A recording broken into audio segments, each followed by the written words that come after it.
Hai, Assalamualaikum warahmatullahi wabarakatuh.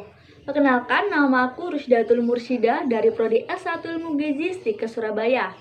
Nah, kali ini aku akan sedikit memberikan penjelasan ke kalian mengenai apa saja hal-hal yang perlu diperhatikan sebelum membeli makanan kemasan.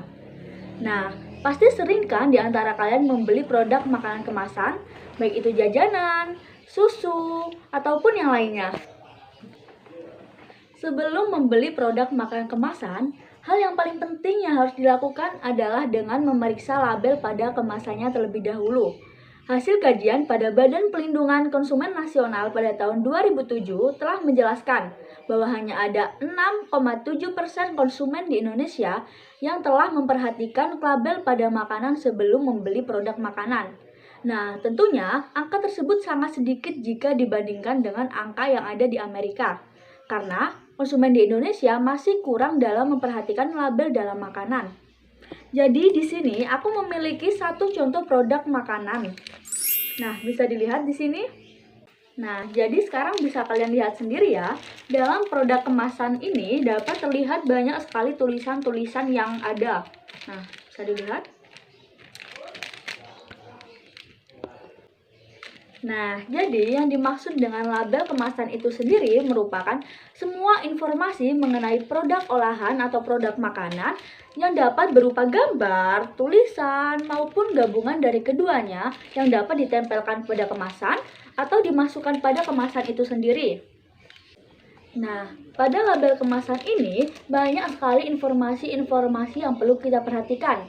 Yang pertama adalah merek dagang, nama produk, komposisi, pesan kesehatan, keterangan mengenai halal, berat atau isi, izin edar, nama dan alamat yang memproduksi, informasi nilai gizi, dan yang terakhir adalah tanggal, bulan, dan tahun kadaluarsa. Nah, baiklah, sekarang mari kita bedah satu persatu dari semua informasi yang ada pada label kemasan. Yang pertama adalah merek dagang. Dapat dilihat dari contoh di samping, merek dagang pada produk ini adalah Nabati. Bisa dilihat sendiri. Lalu yang kedua adalah nama produk. Nama produk menjelaskan jenis dari produk makanan itu sendiri. Pada contoh produk ini, nama produknya adalah Nexstar Brownies.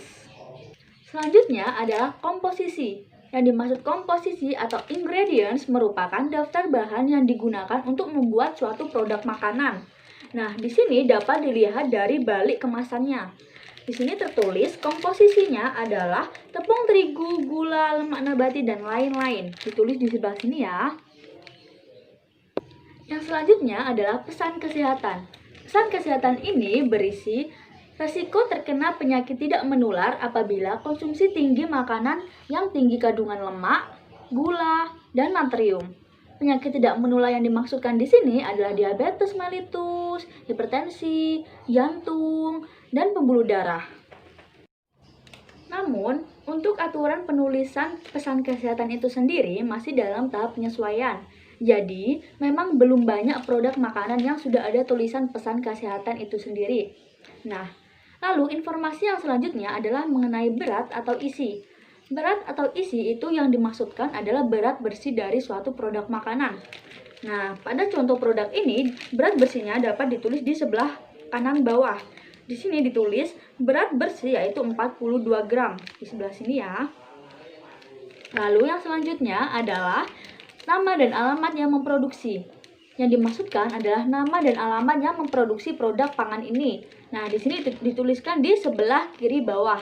Dituliskan yaitu diproduksi oleh PT Kaldu Sari Nabati Indonesia dan alamatnya Bandung, Indonesia. Untuk selanjutnya adalah keterangan mengenai halal. Apabila produk tersebut halal, maka akan terdapat logo halal dari MUI. Di sini ada tulisan logo halalnya. Dapat dilihat di sebelah sini. Kecil lingkaran itu ya. Nah, lalu selanjutnya adalah izin edar. Izin edar yang dikeluarkan oleh Badan POM yaitu dituliskan di sebelah kiri bawah. Di sini dituliskan Badan POM RI MD nomor 23621002542. Jadi yang berarti makanan ini memang sudah boleh diedarkan. Selanjutnya yaitu tanggal kadaluarsa. Tanggal kadaluarsa biasanya jangka waktu yang ditetapkan oleh produsen sebagai antisipasi terhadap penurunan kualitas makanan yang diproduksinya. Nah, jadi sebelum produsen mengeluarkan tanggal kadaluarsa, dia akan melakukan serangkaian tes terlebih dahulu untuk melihat apakah ada perubahan warna, bau, perubahan fisik, dan apakah terdapat banyak bakteri pada makanan tersebut. Sehingga dalam menentukan tanggal kadaluarsa, produsen akan mengambil tanggal atau menetapkan jangka waktu sebelum batas maksimal. Karena apabila kita mengkonsumsi makanan yang sudah melebihi tanggal kadaluarsa, maka kualitas makanannya menjadi menurun. Dan dikhawatirkan hal tersebut dapat mengakibatkan banyaknya bakteri yang muncul atau yang menempel pada makanan tersebut. Sehingga tentunya hal tersebut berbahaya bagi kesehatan. Karena dapat menyebabkan keracunan seperti diare, muntah-muntah, mual, dan lain-lain. Nah, pada produk ini sendiri, untuk tanggal kadaluarsanya ditulis di sebelah kiri atas. Dan ditulis expired date tanggal 15, bulan 12, dan tahun 2020. Jadi, apabila melebihi tanggal ini sudah tidak boleh dikonsumsi ya. Sekarang kita akan lanjut ke informasi yang terakhir dan yang paling penting, tapi sering kita lupakan, yaitu adalah informasi nilai gizi. Nah, pada produk ini, informasi nilai gizi dapat dilihat di bagian belakang kemasan. Yang bagian tabel, ini ya, dapat dilihat. Jadi, berdasarkan penelitian yang telah dilakukan oleh Badan Pelindungan Konsumen Nasional pada tahun 2013 telah menunjukkan bahwa ada 36,5% masyarakat di Indonesia yang lebih mementingkan atau lebih memperhatikan pada label halal pada kemasan. Nah, lalu ada 34,9% masyarakat di Indonesia juga lebih memperhatikan label tanggal kadaluarsa. Lalu, ada juga 20,6% masyarakat lebih memperhatikan pencantuman nama produk. Nah, untuk komposisi dan juga informasi nilai gizi sendiri hanya ada sekitar 7,9%. Jadi, dalam hal ini, masyarakat Indonesia masih kurang dalam memperhatikan informasi nilai gizi. Nah, padahal sebenarnya informasi nilai gizi ini sangat penting bagi kita semua. Karena pada tabel informasi nilai gizi ini dapat tertera atau tercantum mengenai kadar lemak total, kadar karbohidrat total, protein, gula, dan garam yang ada pada makanan ini. Nah, padahal sebenarnya informasi-informasi tersebut sangat berguna bagi konsumen, terutama bagi orang-orang yang memang memiliki penyakit tertentu dan ingin mengurangi konsumsi makanan atau zat gizi tertentu, seperti halnya garam, gula, dan lemak. Tapi sayangnya, kebanyakan orang di Indonesia itu merasa kesulitan dalam membaca tabel informasi nilai gizi ini. Padahal caranya cukup gampang loh. Jadi kali ini aku juga akan jelasin sedikit hal mengenai bagaimana cara kita membaca informasi nilai gizi ini. Nah, pasti dari kalian semua banyak kan yang bingung gimana sih cara baca informasi nilai gizi ini? Kenapa banyak tulisan-tulisan yang kita nggak mengerti? Kenapa juga banyak angka-angkanya? Itu apa artinya gitu kan? Nah, jadi pertama-tama kita perlu tahu apa aja sih sebenarnya yang ada dalam tabel informasi nilai gizi ini. Yang pertama adalah takaran saji.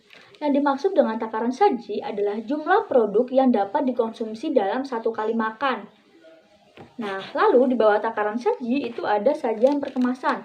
Jadi maksudnya sajian perkemasan itu adalah menunjukkan jumlah takaran saji dalam satu kemasan.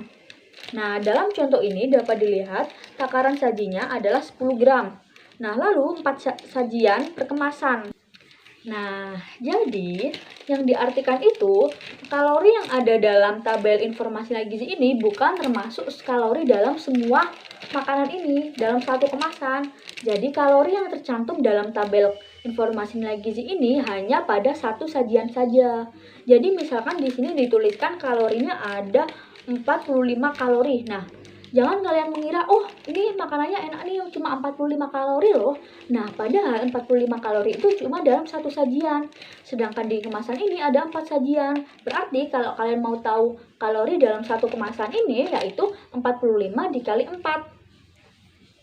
Jadi, kalau 45 kali 4, maka hasilnya akan menjadi 180. Begitu. Jadi bukan di sini dituliskan 45 kalori, oh berarti ini 45 kalori. Oh tidak, bukan seperti itu. Hal yang sama juga berlaku pada zat gizi yang ada dalam tabel informasi nilai gizi ini. Jadi semua zat gizinya ini juga dalam satu sajian, persajian, bukan dalam satu kemasan. Tapi biasanya saat memperhatikan tabel informasi nilai gizi yang zat gizinya ini, yang paling penting atau yang sering diperhatikan adalah pada kandungan lemak total, gula, dan natrium. Nah, yang selanjutnya adalah persen AKG.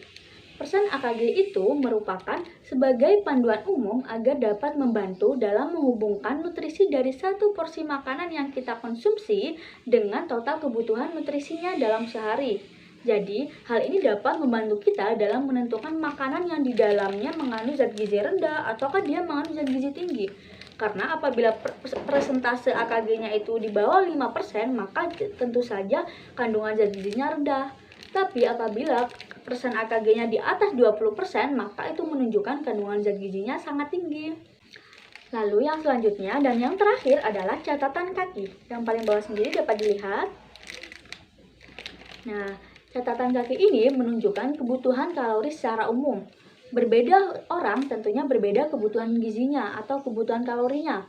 Karena itu tergantung kondisi fisiologis seseorang. Jadi, untuk orang bayi, balita, ibu hamil, ibu menyusui, remaja, dewasa, tentunya kebutuhan kalorinya berbeda-beda ya. Tapi di sini diambil secara umum saja persen AKG-nya. Jadi, kebutuhan kalori kalian bisa lebih tinggi, juga bisa lebih rendah. Nah, jadi sekarang kalian semua udah ngerti dong ya apa-apa aja yang perlu kita perhatikan sebelum kita membeli produk makanan, agar kita membeli makanan yang memang bermanfaat bagi tubuh kita. Jadi bukan hanya harganya aja yang diperhatiin.